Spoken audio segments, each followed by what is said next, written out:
మరి అలాగే 2014, 18లో 2 సార్లు గూడా అంటే కాంగ్రెస్ పార్టీని ప్రజల్లోకి తీసుకెళ్లడంలో నాయకత్వం ఫెయిల్ అయిందంటారా? అంటే ముఖ్యంగా అప్పుడు 2 దఫాలుగా.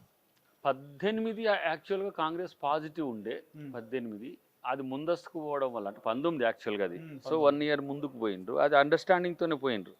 సో, ఇప్పుడు ఆలోచిస్తున్నది ఏందంటే ఆహ్, మనం ప్రిపేర్డ్‌గా లేకముందే ప్రజల్లో ఒక అవేర్‌నెస్ వచ్చింది. మళ్ళీ టీఆర్ఎస్ ఎక్కడొస్తదో అంటే మీన్స్ బీఆర్ఎస్, టీఆర్ఎస్ ఎక్కడొస్తదో మళ్ళీ బీజేపీ, బీఆర్ఎస్ కలిసి ఎక్కడ మళ్ళీ తెలంగాణ ప్రజల్ని మోసం చేస్తారో అనే ఉద్దేశంతోనే ప్రజలు ఏకమవుతున్నారు.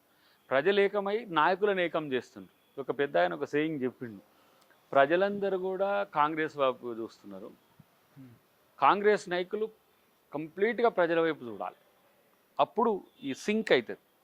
సో, ఇప్పుడు అదే పనిలో ఉన్నది కాంగ్రెస్ పార్టీ. సో, 18లో సార్ ముఖ్యంగా 18లో కాంగ్రెస్ పార్టీకి దెబ్బ పడ్డదంటే ఎక్కడసలు? 18లో ఒకటి పొత్తుల్లో లుకలుకలొకటి. రెండవది ఆహ్, వాళ్ళు ముందస్తుగా ప్రిపేర్ అయ్యి వెళ్ళిండ్రు. ఎవరు గూడా నవంబర్ అని ఎవరు ఊహించరు. ముందస్తు అని ఎవరు ఊహించరు. అది 2019 షెడ్యూల్డ్ అది. అంటే మార్చ్, ఏప్రిల్ వరకు షెడ్యూల్ కావాల్సింది. అది ముందుకు రావడం అనేది ఊహించక ముందే వాళ్ళు అన్ని రకాల చర్యలు తీసుకున్నారు.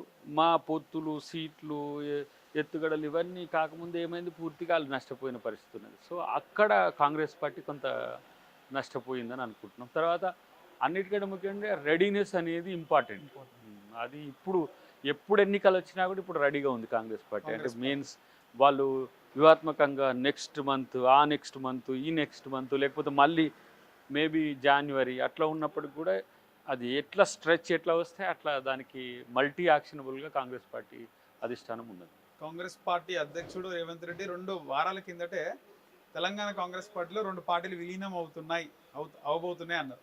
వారానికి షర్మిల పార్టీ వార్త తెరపైనకొచ్చింది. ఏముంది సార్ దీని వెనకాల ఏముంది అసలు? కాంగ్రెస్ పార్టీ వైపు పార్టీలు గానీ, ప్రజాస్వామిక శక్తులు గానీ, సంస్థలు గానీ వెళ్ళాలని ప్రజలే కోరుకుంటున్నారు. కాబట్టే ఆ విధంగా వస్తున్నారు. గతంలో కేసీఆర్ చెప్పేటోడు ఎమ్మెల్యేలు, ఎంపీలు అభివృద్ధి కోసం టీఆర్ఎస్‌కు పోండి, పోండి అని అంటుండని చెప్పిండు కదా! అట్లనే ఇప్పుడు కాంగ్రెస్ పార్టీ అధికారంలోకి వస్తే మాకు మేలు జరుగుతది. మీరు కాంగ్రెస్ వైపు మద్దతు చెప్పండి, చెప్పండి అని అంటున్న పరిస్థితి నేను గమనిస్తున్నాను. సో, అది క్షేత్రం నుంచి వస్తున్నది. పైనుంచి కూడా కాదు. సో, కర్ణాటకలో కూడా ఇదే తరహా ఒక ఫీల్ జరిగింది. కర్ణాటకలో జరిగింది కాబట్టి తెలంగాణలో జరగాలని ఏం లేదు కదా. తెలంగాణలో ముందు నుంచే మొదలైంది. వాస్తవానికి 2 అధికార పక్షాలు కలిసి అక్కడనేమో కాంగ్రెస్ వర్సెస్ బీజేపీ. ఇక్కడ బీజేపీ మధ్యన ఉండి ఒక సైంధవుడిలాగా అడ్డం పడే ప్రయత్నం వచ్చింది. ఇప్పుడు ప్రజలే దాన్ని కొట్టేస్తున్నారు.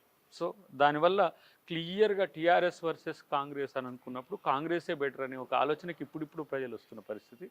దాన్ని మేము ఏమేం పథకాలు తెస్తాం భవిష్యత్తులో, యువతకి ఏం చేస్తాం, ఓబీసీకి ఏం చేస్తాం, ఎస్సీ, ఎస్టీలకి ఏం చేస్తాం, మహిళలకి ఏం చేస్తాం అని ఒక వంతుల వారిగా డిక్లరేషన్స్ ఏవైతే ఉన్నాయో అవి రేపు మరింత మా పట్ల నమ్మకాన్ని పెంచే విధంగా ఉంటుందని మేము అనుకుంటున్నాం. ఈ వైఎస్ఆర్‌టీపీ విలీనం అని తెరపైకొచ్చినప్పుడు మీరేమనుకున్నారు సార్? మీ ఆలోచన ఏంటి అసలు?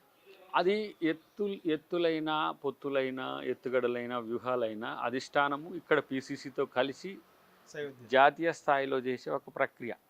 అది ఎంత మేరకు బెనిఫిట్ అయిద్దనే అంశంలో వాళ్ళ యొక్క అంచనా దాన్ని ఫాలో కావడం మాత్రమే క్షేత్రస్థాయిలో ఉండే నాయకత్వం గానీ, మిగతా వాళ్ళం మేము చేసేది. సో, ఉంటదా? అసలు ఉందా? లేదా? అనే దగ్గర ఇంకా స్పష్టత నాకు ఇంకా పూర్తిగా మీకేమనిపిస్తుంది రాలే. సార్? అంటే జాయిన్ అయితే ఒకవేళ సపోర్ట్ విలీనం అయితే ఎట్లుంటది? మైనస్ అనుకుంటున్నారా? ప్లస్ అనుకుంటున్నారా? చూడాలి. హ్మ్. చూడాలి. అంటే కొంతమంది ఏమంటారంటే అవుతుండొచ్చు. అయినప్పుడు మళ్ళీ కొంతమంది ఆంధ్ర పార్టీల మాదిరిగా ఉన్నాయి. గతంలో చంద్రబాబు నాయుడు గారితో వెళ్ళి మీరు హ్మ్. నష్టపోయిందని ఇట్లా ఒక డిఫరెంట్ టాక్స్ వస్తున్నాయి. బట్ రాజశేఖర రెడ్డి గారి కూతురు కాబట్టి, ఇక్కడ రాజశేఖర రెడ్డి గారి అభిమానులు కూడా ఉంటారు కాబట్టి, హ్మ్. సో అట్లా కూడా ఒక ఆలోచన ఉంది. బట్ పార్టీ నిర్ణయం ఇంకా కంప్లీట్ అయిందని నేను అనుకోను. సో అలాంటప్పుడు మనం ఇంకా దాని మీద స్పందిస్తే నా వ్యక్తిగత స్పందన అవుతుంది. చూడాలి. ఏ కలయికైనా కూడా నష్టమైతే కాదు. ఇప్పుడు నష్టపోవడానికి కూడా పార్టీ సిద్ధంగా లేదు. అలాగే ఒక పార్టీ పెట్టాలనుకున్న నాయకుడు పొంగులేటి శ్రీనివాస్, జూపల్లి కృష్ణారావు గారు పార్టీ పెట్టే అంత ఉన్నప్పటికి కూడా ఉమ్, వాళ్ళు ఆలోచించి ఫస్ట్ కాంగ్రెస్‌తో సంప్రదింపులు, ఆ తర్వాత బీజేపీతో మంతనాలు, ఉమ్, మళ్ళీ ఇప్పుడు కాంగ్రెస్లో జాయిన్ అయిపోతున్నారు. చాలామంది చాలా ప్రయత్నాలు చేసిన వాళ్ళంతా కూడా కాంగ్రెస్తో కలిసి వస్తారు. కాంగ్రెస్లో వాళ్ళ ఆలోచనలు చూసుకోవచ్చు. కాంగ్రెస్లో వాళ్ళ ఆలోచనలకు అవకాశాలు ఉంటాయి. కాబట్టి మేము పౌర సమాజం నుంచి కూడా కాంగ్రెస్ చేయికి మీ చేతిని కలపండి అని అంటున్నాం. అది వ్యక్తులు, వ్యవస్థలు, సంస్థలు, పార్టీలు వాటెవర్. ఆయన దాదాపు 10 సీట్లు అడుగుతున్నాడు అని చెప్పేసి. ఇక అవి ఇక ఇప్పుడే అది దాని పరిధి ఏఐసిసి, తర్వాత పిసిసి. సో వాళ్ళు ఎవరు గెలుస్తారు ఏంటి అనే దాని మీద దాన్ని బట్టి నిర్ణయాలు తీసుకుంటారు. ఈసారి ప్రతి వాళ్ళు కూడా సర్వే బేస్డే. ఇంకెవరు ఎంత పెద్ద లీడర్ అయినా ఎంత చిన్న లీడర్ అయినా గెలుస్తారు అనుకున్నప్పుడు డెఫినెట్గా సీట్ వస్తుంది. ఆ మూసలో ఎవరు సెట్ అయిన వారికి అవకాశాలు ఉంటాయి. సో కాబట్టి మనం జాయిన్ అయితే వాళ్ళు 2 అనుకున్నాండి, 4 కావచ్చు, వాళ్ళు సూచించిన వాళ్ళు గెలిస్తే. వాళ్ళు 10 అనుకున్నారు అనుకోండి, 5 కావచ్చు. ఎవరైనా సరే ఇప్పుడు గెలిచే నాయకునికి అవకాశం కాంగ్రెస్ కల్పిస్తుంది. ఆ గెలుపుకు ఒక ప్రాతిపదికలు ఎంచుకున్నది త్రూ సర్వేస్ వచ్చే రిజల్ట్స్తోని వాళ్ళు కంపేర్ చేసుకుంటారు. 1:2, 1:3 ఉన్న దగ్గర కూడా చర్చలు జరుగుతాయి.